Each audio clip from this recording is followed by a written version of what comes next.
Assalamu alaikum wa rahmatullahi wa barakatuh, everyone. This is Shaheed Bolson. Welcome to the Middle Nation. Let's brainstorm a little bit. It's a basic truism that if you want to achieve some sort of social or political change in the society, you either need to have a lot of money or a lot of people.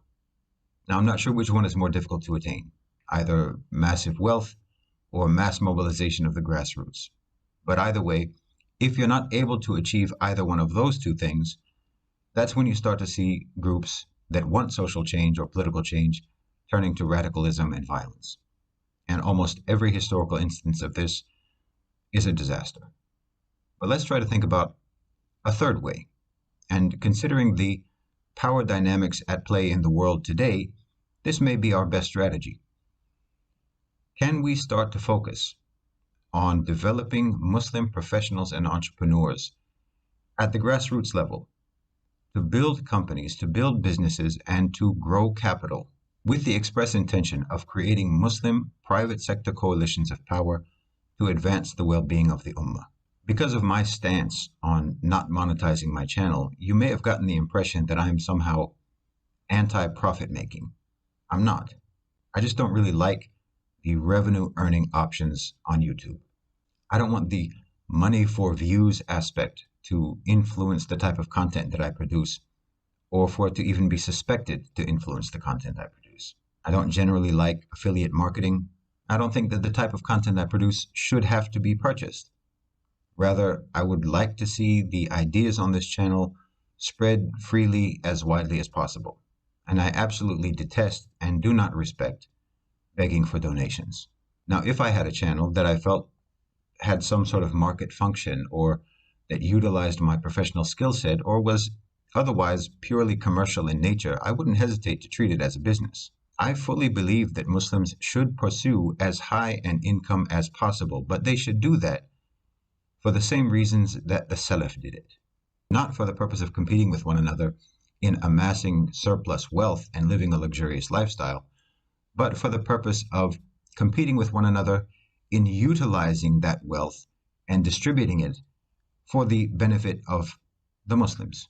When the means of domination in the world today are disproportionately economic, an argument can certainly be made that the ayah in which Allah subhanahu wa ta'ala exhorts the Muslims to make ready all we can of power against our opponents, today that means capital and private sector power. And I'm not talking about companies just donating to Islamic causes or charities.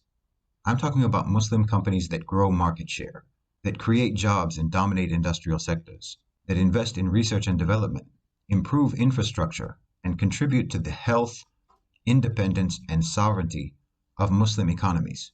Entrepreneurs who don't have the intention of growing their startup company into a multi-million-dollar corporation just so that they could sell it to Google or Microsoft or some other huge multinational, but who intend to keep and use the economic influence they have built to improve the lives of the Muslims, to literally be in business fi sabilillah.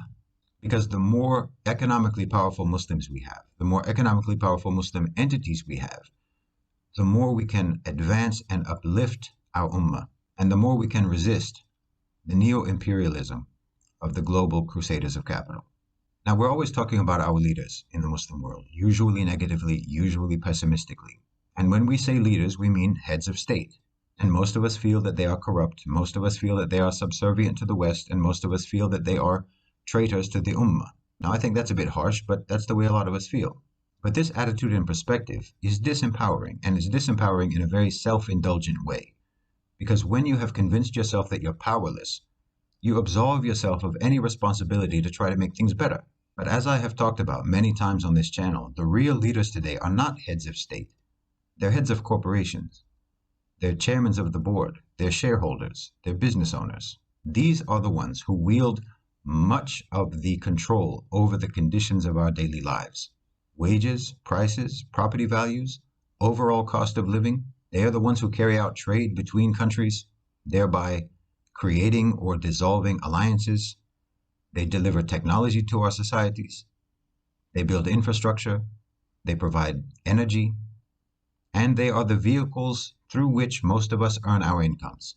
We spend most of our waking hours at jobs under their supervision, following their rules.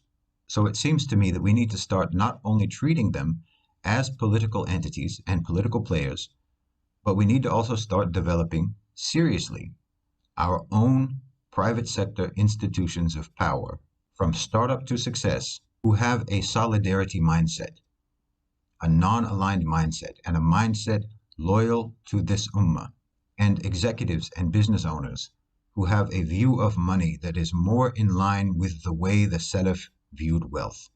So if our governments are corrupt and disloyal to the Muslims, well, we live in an era of parallel structures of authority. We live in an era of unprecedented private sector power.